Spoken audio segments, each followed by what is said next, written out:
And these granitic magmas, as they crystallize out, are going to form small islands of continental crust, somewhat um, like what we see today. These more felsic or granitoid bodies. And inside those granitoid bodies are being produced and crystallized out zircon. Remember the 4.4-year-old or 4.4 billion year old zircons that we talked about earlier. This is the process that can produce them fairly quickly.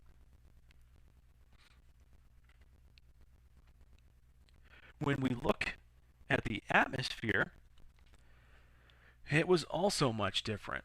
Today's atmosphere is largely nitrogen and only a little bit, if you will, oxygen.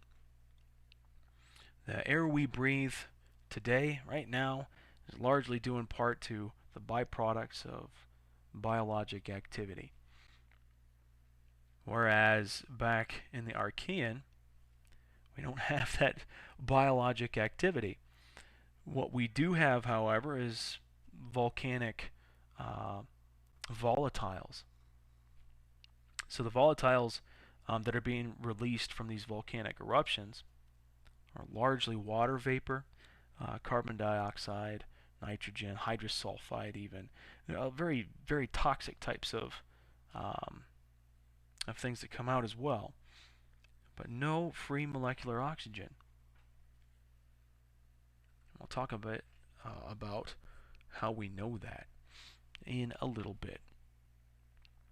The atmosphere is essentially produced, as I said, by those volcanic volatiles being released, and as well as what we call outgassing. Essentially, these vapors and other gases that are released from the rocks themselves. This process probably occurred within the first billion years worth of Earth history because we see evidence of um, marine sediment, which suggests the presence of an ocean, which then further suggests the presence of um, hydrologic cycle. And so you have to have an atmosphere for those processes to act. And these sediments are approximately about 3.8 billion years old. And so this process occurs fairly quickly, fairly early on in Earth's history.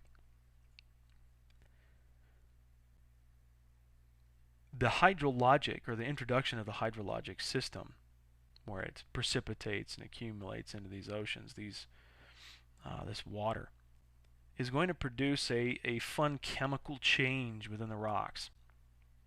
It's going to start to chemically weather them.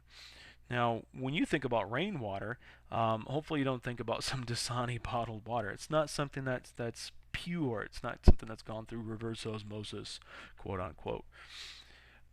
This rain is accumulating much of the particulates and as well as the gases that are in the atmosphere. And it's largely CO2. CO2 that is dissolved in the water makes it slightly acidic. It's that carbonic acid, that fizzy kind of appeal in soda and other carbonated drinks. But anyway, this carbonic acid interacts with those igneous rocks, and much of the mineralogy of those igneous rocks is going to interact with that acidic water, and it's going to essentially be chemically weathered. It's going to produce loose ions in solution, and it's going to start to produce clays, finer particles that are very chemically unique. So we're going to start to form some fun things here early on, and that's where we're getting that early marine sediment from.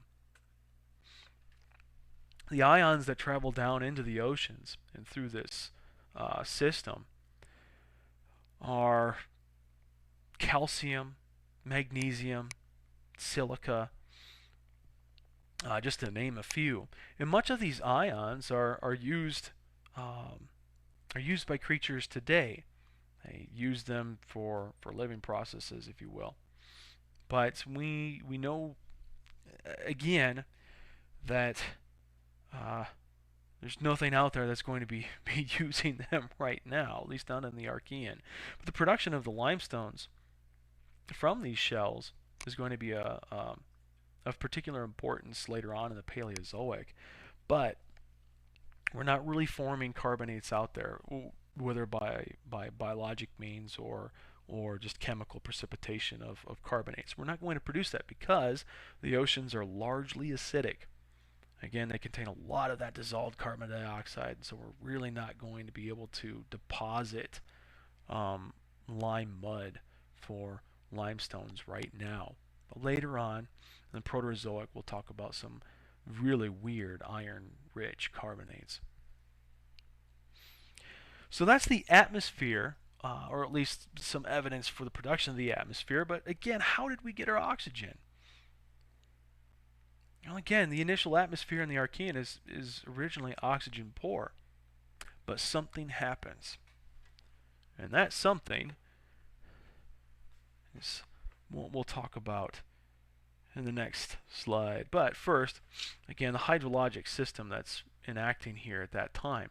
You can get some carbonates later on once the acidity in the oceans drop, but a lot of this water vapor in the atmosphere is going to play a very key role in the production of oxygen.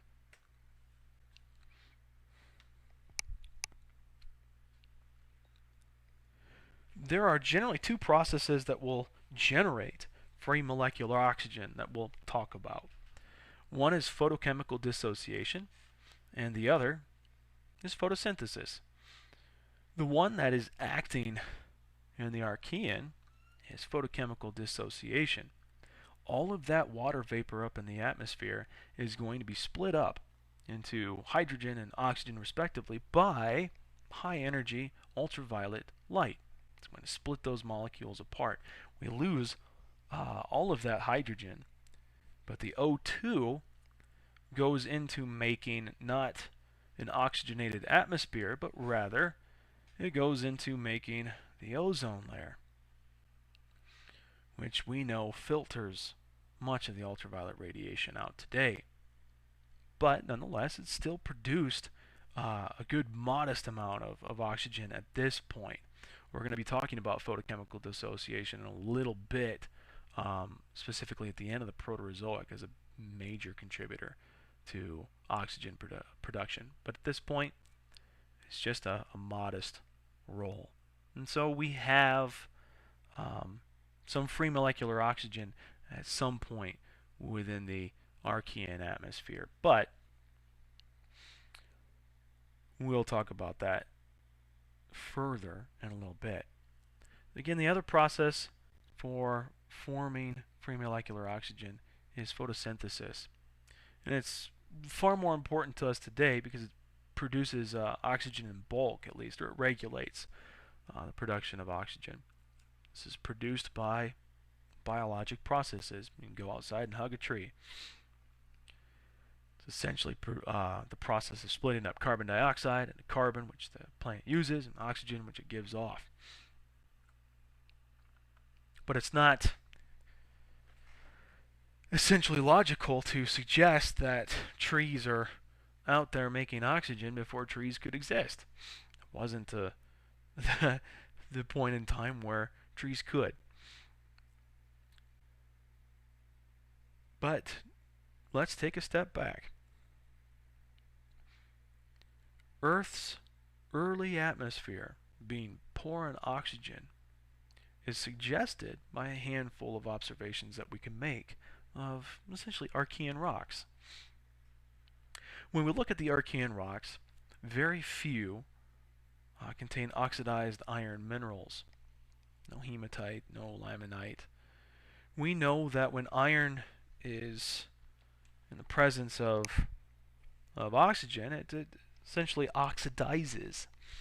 And for a chemist, that means something a little bit different. But for us, we're going to be talking about oxidizing in the presence of oxygen. It loses an electron. We know that iron, in the presence of oxygen, is oxidized, and so it loses an electron. If iron is not in the presence of oxygen and it's not oxidized, meaning that it's in a reducing type of a setting, it's free to form with sulfur. And iron sulfide is what we know and love as pyrite. we find a lot of pyrite in the rocks of the Archean. Not only that, but again, you don't want to use color as an indicator property, but once you understand what the rock is made out of, you can use the color or the hue of the rock to tell you a little bit about the environmental conditions. And the Archean rocks are often dark. Their colors suggest that it's in an unoxidized environment. Specifically, the metallic minerals of the Archean, again, are just not oxidized. We see a large lack of carbonates in the Archean, and that is from a very acidic ocean that is very rich with CO2. Remember, H2O, CO2 is carbonic acid, and that's going to dissolve any carbonate that's in there. The oceans of today are oxygenated. They have some mechanism of control over the carbon dioxide content, and so they do allow for the production of carbonates. Rocks that are younger than about 1.8 billion years show evidence of free molecular oxygen. They show the presence of hematite, large layers of banded iron formations come out during this time. And so that suggests something happens later on outside of the Archean. But for right now, we're talking about an environment that is very poor in oxygen. A little bit about the history. Remember the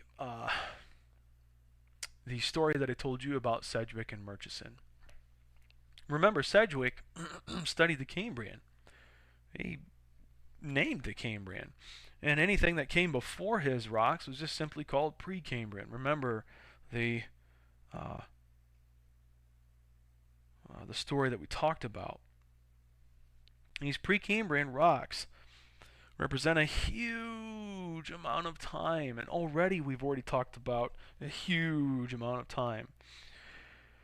Inside the Precambrian, there is very little to subdivide the different time frames.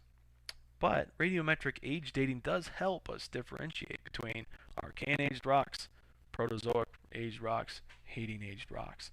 And there are some very awesome changes that happen in the physical processes or the chemical processes that are enacting on Earth. And so we can subdivide these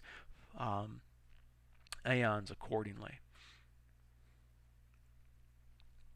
When we look at the Precambrian rocks, or the Precambrian continents, and what they looked like, we can get a good idea of how much landmass has been added from that point to today.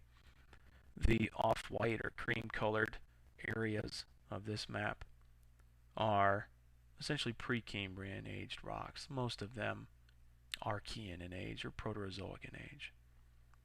And they were oriented a little bit differently than what you see here, but it does give you a nice comparison. Everything in green has been added on after the fact. These red lines represent orogenic belts, the mountain belts that have suggest where, how, and to what extent these continents have been built by.